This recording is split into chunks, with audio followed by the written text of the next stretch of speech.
The most powerful message you can ever send is not one that begs to be read, not one that pleads for attention, and certainly not one that waits breathlessly for a reply. It's the message that comes from the quiet but unshakable place inside you, where your worth is no longer up for negotiation. When someone pulls away or drifts into silence, the natural impulse is to reach, to grab, to chase what feels like it's slipping. But that very impulse can betray you if it's rooted in fear, fear of loss, fear of being forgotten, fear of being unloved, and fear as a scent. People can sense it, even through a screen. It laces your words, it echoes in your tone, it seeps into the pauses between your sentences. What makes someone lean in, what makes them feel your presence even when you're not around, isn't your longing, it's your groundedness. When you send a message from a place of wholeness, from a space where you're no longer asking, "Do you still want me?" but instead offering a glimpse of the self you've reclaimed, everything changes. It's not about playing games. It's not about pretending you've moved on when you haven't. It's about genuinely arriving back to a version of you that you may have neglected while you were busy orbiting someone else's emotional needs. That version of you doesn't need to perform. It doesn't need to convince. It doesn't need to prove value. It simply exists. And in that existence, it becomes magnetic. There's something undeniably attractive about a person who is emotionally self-contained, someone who is connected to their own life, their own rhythm, their own joy. That kind of person doesn't text to be noticed. They don't reach out to check if they still matter. They reach out as an extension of who they are, not as a strategy to get something back. And ironically, that's exactly the kind of energy that draws people in. Because we are drawn not to neediness, but to stability. We are pulled toward the quiet power of someone who knows who they are and isn't afraid to stand in that truth. Imagine receiving a message from someone you once shared something deep with, but instead of that message being heavy with emotional baggage, it's light, effortless, honest. It doesn't beg for a response. It doesn't seek clarity. It just lands like a soft breeze on a summer evening.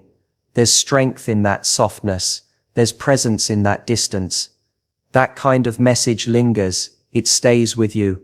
Not because of what was said, but because of what was felt. Most people underestimate the power of subtlety. They think the more emotion they pack into a message, the more impact it will have. But emotional overload rarely invites closeness.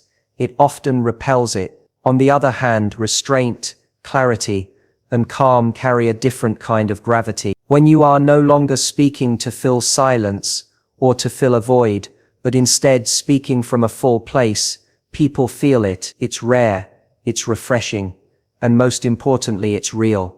When you're rooted in self-worth, the message you send becomes a mirror. It reflects who you are now, not who you were in the moments of confusion, in the nights of waiting, in the hours of replaying old conversations. It's a message that speaks of movement, not stagnation, of peace, not panic. It's a message that doesn't try to recreate the past. It honors the present. And in doing so, it carries something incredibly compelling. It tells the other person that you are okay, that you are thriving, that you are living in alignment with your truth. There is nothing more disarming than knowing that someone is at peace, even without you. It challenges the narratives we hold. It shakes the assumptions we make. When we think someone is still holding on, we feel control. But when we realize they've released us, we begin to question. And in that questioning, the missing begins. The realization dawns that what once felt guaranteed is now gone. Not dramatically, not with fireworks, just gone. Eased out of our reach with grace. The most powerful text isn't dramatic. It doesn't try to open a new chapter. It doesn't attempt to close the old one either. It simply lets someone know that you exist in a new space now, and that space is warm, clear, and no longer defined by their presence or absence. When you write from that place, you don't have to say much. Even a simple thinking of "Yes, hope you're well. Life has been beautifully full lately," is enough. That line carries more weight than 1,000 anxious paragraphs, not because of what it says, but because of what it doesn't say. What it doesn't say is "I need you to validate me." What it doesn't say is "Please remember me." What it doesn't say is, am I still enough for you? And that absence of need is precisely what leaves a mark. When people feel that you are no longer emotionally tethered to them, they feel the difference. They notice the gap. They begin to wonder, not because you tried to make them, but because you didn't need to, because you stopped giving your power away in texts that sought answers you already knew, because you learned that your voice is strongest when it speaks from self-possession, not self-doubt, because you realize that the message worth sending is the one that reveals not your longing, but your light. We often assume that people miss us because of the things we said, the words we carefully chose, or the messages we sent during moments of vulnerability. We obsess over punctuation, timing, the number of minutes between their last scene and your message. But the truth is, people don't miss words, they miss presence, they miss energy, the essence of someone who once brought a certain emotional texture into their life, the comfort of being known without needing to explain, the way silence between two people can feel full instead of empty. When someone misses you, it's not because they remember the exact lines you wrote. It's because they remember how they felt when you walked into a room, or even more powerfully, when you simply existed beside them without asking for anything in return. In a world where communication is constant, where everyone is endlessly reachable yet rarely truly present, it's not your text that stands out. It's the shift in your energy that does. You may think that a well-crafted message will bring someone closer, but what really draws someone back into your orbit is the absence of your emotional presence, the absence of the old patterns, the absence of your need to be needed. It's the void that echoes with their own memories of who you were, not when you were trying, but when you were just being. People miss what made them feel, something beyond the superficial, and often they only realize that something is missing when it's no longer being offered to them unconditionally. When you stop reaching out, not out of spite, but out of self-respect, a shift begins. It's not the silence they miss, it's what the silence contains. It's the unspoken change, the emotional distance that says, I am no longer where you left me. That's what creates the ache. That's what keeps them awake at night. It's not your absence, it's the presence you once gave so freely, now withdrawn, with grace. You become unforgettable, not when you remind someone of your value, but when you no longer offer it as a way to stay relevant. When your energy used to meet theirs, hold theirs, soothe theirs, and then one day it doesn't. That shift is not just noticed, it's felt deep. It's registered in ways they can't explain. That's when they begin to miss you. Not because you disappeared dramatically, but because you changed frequency. You tuned out of the old dynamic and into yourself. And that new frequency, that's what vibrates in their memory. That's what they try to find again, and often can't. We often believe we need to say something powerful to be remembered. But what if the most powerful thing you ever said was spoken through your absence, through your quiet decision to no longer participate in a dynamic that made you question your worth? When you shift inward and begin nurturing your own space, your own joy, your own groundedness, that energy radiates out, and those who once felt entitled to your emotional labor will feel the lack of it like a sudden change in weather. They won't be able to name it at first, but they'll feel colder, emptier, less held, because you weren't just a person in their life, you were an emotional environment, a source of warmth, of softness, of holding space they didn't even know they needed. And when that's gone, when it's no longer accessible, that's when the missing begins. It's not about punishment or withdrawal. It's about the quiet revolution that happens when you stop offering what was never truly reciprocated. And the moment you do that, the energy you once gave freely becomes sacred. It becomes something that others must earn, not expect. You don't have to announce that you're moving on. Your energy does it for you. When your presence is no longer easily accessible, it becomes valuable. When your words are no longer delivered on demand, they become precious. When your attention is no longer a guarantee, it becomes desired. This is not manipulation, it's energetic truth. You are not meant to be everywhere all the time, pouring into places that don't pour back. Your light is not less just because someone stopped seeing it. It only grows brighter the moment you start reflecting it inward. People are intuitive, even if they pretend not to. They may not always say it, but they feel the change. The way your message used to arrive at the exact time they expected it. The way your check-ins were consistent. The way you seemed to orbit their emotional world, without them having to ask. And now, when that energy shifts, when you reclaim it, when you stop overgiving, they feel it, not as a punishment, but as a loss, not of you as a person, but of what you used to represent: emotional safety, constancy, attention, validation. And so when you do send a message, any message, it lands differently, not because of what it says on the surface, but because it carries a new energy, a vibration of someone who no longer seeks approval, someone who has returned to their own center. It's not the text itself that makes someone miss you, it's the energy behind it. The energy that says, I remember who I am now. I've stopped waiting in a place where I was being slowly forgotten. I've begun to live again, not as a reaction to someone else's silence, but as a celebration of my own voice. The most powerful presence you can have in someone's life is the one they feel when you're no longer trying to be felt. It's the quiet, dignified absence that doesn't scream, look at me, but softly says, I'm not here anymore, and not because I don't care, but because I do. Because you care enough about your peace, your truth, your becoming, and that energy, that's what leaves the deepest imprint. That's what makes people miss you, not just instantly, but endlessly. In a world where everyone is constantly speaking, constantly posting, constantly explaining themselves in pixels and texts, there's something deeply magnetic about restraint, about knowing that you don't have to say much to be felt. We live in a time where oversharing is common, where we believe that the more words we give, the more will be understood. But the truth is, presence doesn't need a paragraph. Emotional impact doesn't require explanation. The most powerful things we ever say often come wrapped in silence, in subtlety, in the quiet assurance that we are no longer performing for attention, but simply showing up as we are, whole, self-possessed and clear. We are conditioned to think that depth must be loud, that heartbreak needs to be spilled across a screen, in poetic desperation, that if we don't spell out how we feel, the other person won't understand our pain, our love, our longing. And yet, the most unforgettable messages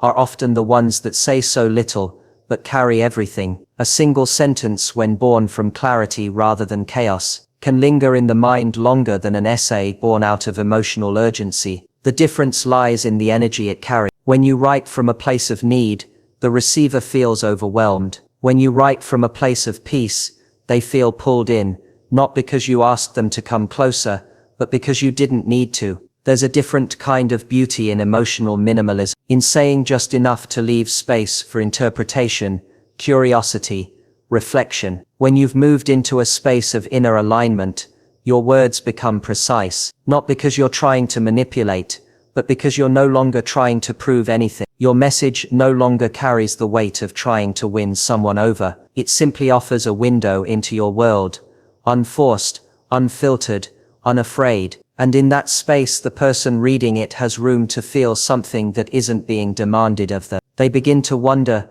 not because you asked them to, but because you allowed them to. Imagine sending a message that simply says, I thought of you today, hope life is treating you kindly. There's no plea there, no expectation, no unraveling of your emotional layers. And yet within those few words lies something powerful, a presence that doesn't need to justify itself, a soft tap on the shoulder of memory. It invites, not insists. It opens a door but doesn't pull them through it. That's the kind of message that gets reread. That's the kind of message that someone doesn't just glance at and forget. They feel it. They feel the steadiness behind it, the maturity, the lack of emotional chaos. When you speak from this place, you are no longer trying to be remembered. You already know that you're not trying to be relevant in someone's life. You're grounded in your own, and that changes everything. It's no longer about winning them back or being acknowledged. It becomes about simply expressing truth without attachment. That's the kind of message that doesn't just land, it resonates, because people aren't missing paragraphs, they're missing presence, they're missing the emotional energy you used to radiate. And when they feel that energy has shifted, not because you're playing a game, but because you've evolved, they begin to miss the version of you that no longer exists in their orbit.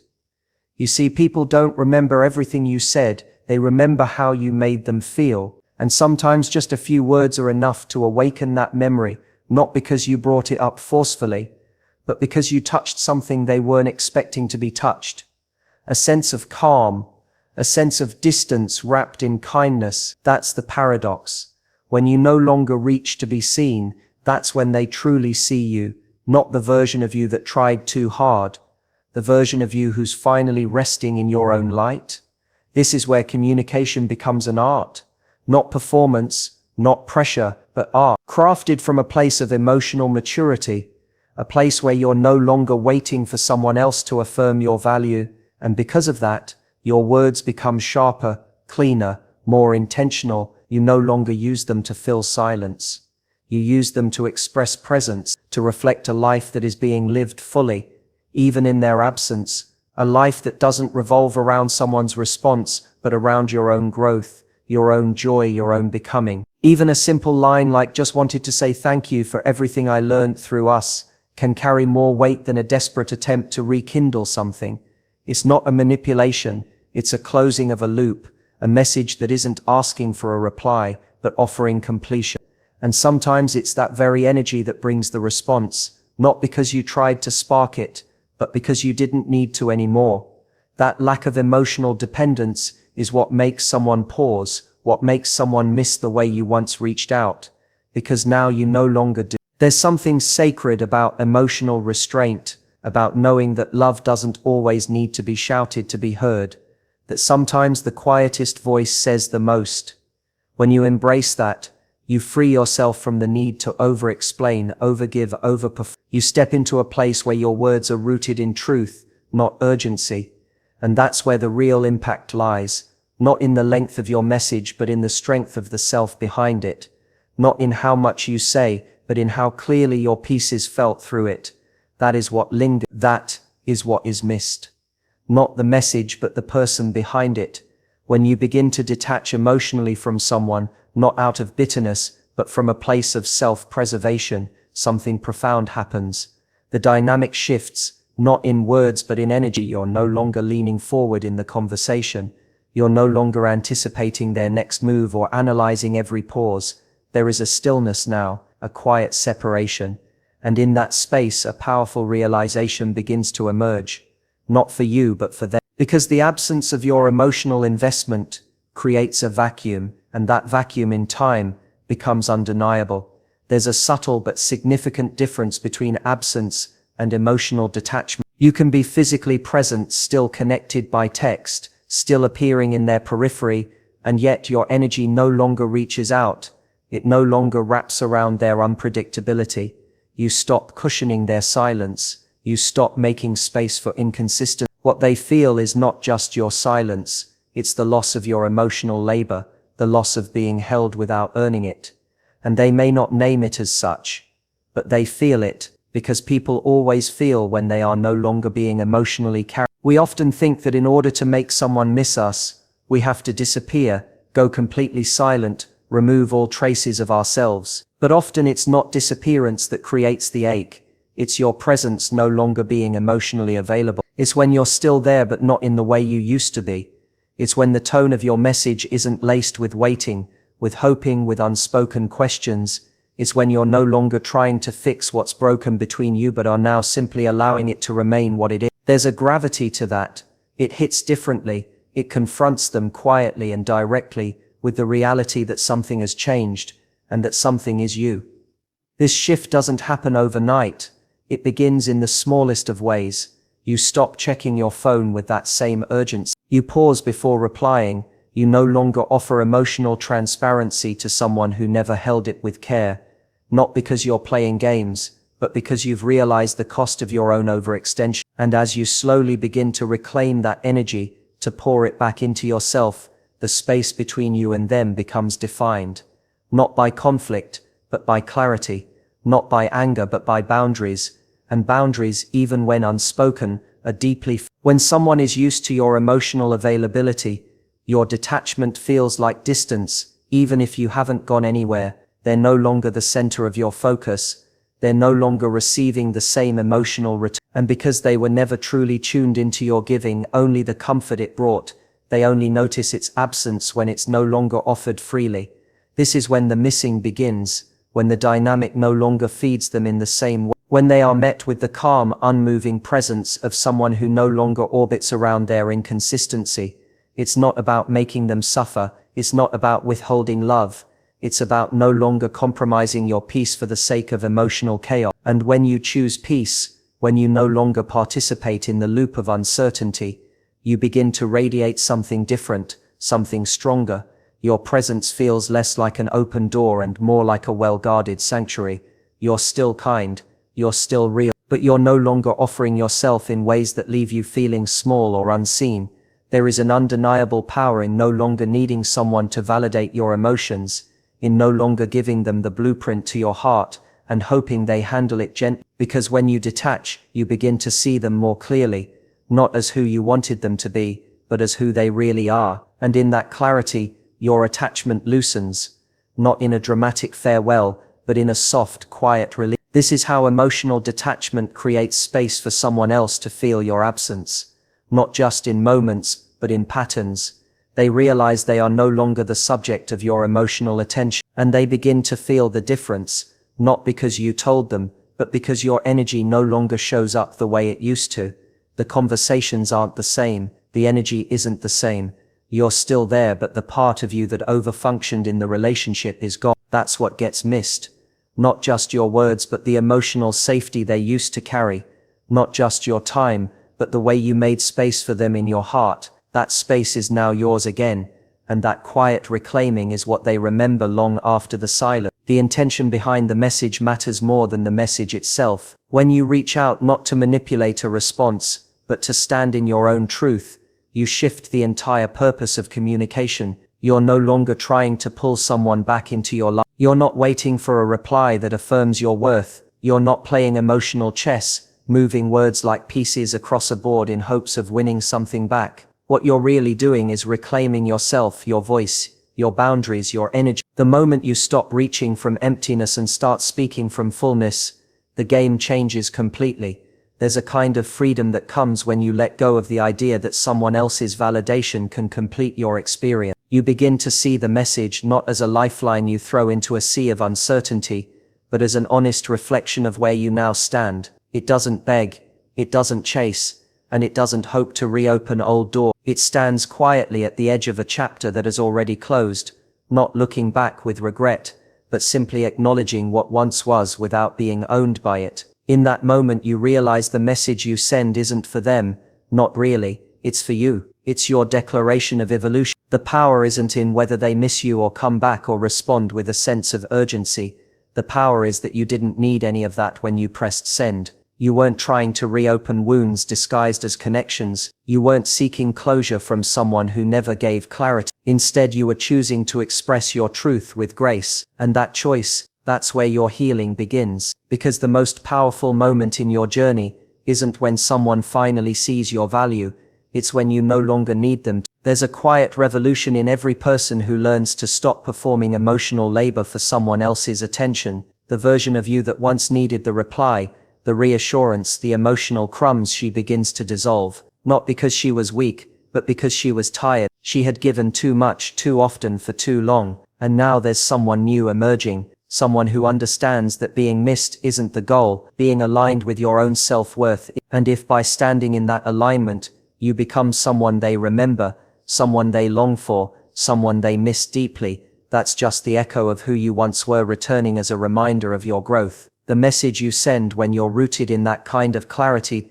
doesn't ask to be received. It simply is. It arrives in their inbox or notification bar with no emotional hook, no expectation, no need to be interpreted, and yet it carries the weight of something final, not in a cold way but in a sacred one. It says, I'm here, I remember, I honor what was, but I'm no longer where you left me. That's the message that lingers. That's what makes someone stop, reread, reflect, because they realize they are not being invited back. They are being shown a window into who you've become without them. This isn't about indifference or pretending not to care. It's about maturity. It's about reclaiming the narrative that you once handed over to someone else in exchange for momentary affection. Now you're the author again. You're no longer shaping your message to be palatable, to be wanted, to be understood. You're speaking in your own language, from your own center, and that kind of authenticity always resonates deeper than any attempt to be accepted. And if they miss you, it's not because you reminded them of who you were,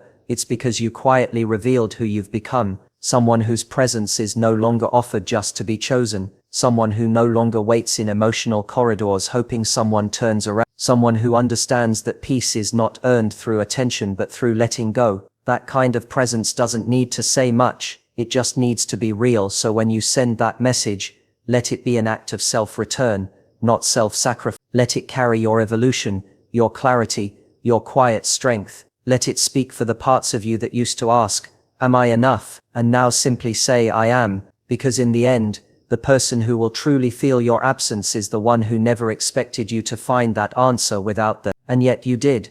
What began as a message to make someone miss you becomes something much more powerful. It becomes a return to self. Through each word, each pause, and each intention behind your communication, you reclaim the parts of yourself that once felt the need to be seen to feel whole. You realize the true strength is not in evoking longing in another, but in no longer needing that longing to feel valued. The most unforgettable presence is the one rooted in quiet confidence, in emotional maturity, in choosing peace over performance. And in that stillness, in that self-possession, you become the one who is not only missed but remembered, respected, and ultimately irreplaceable.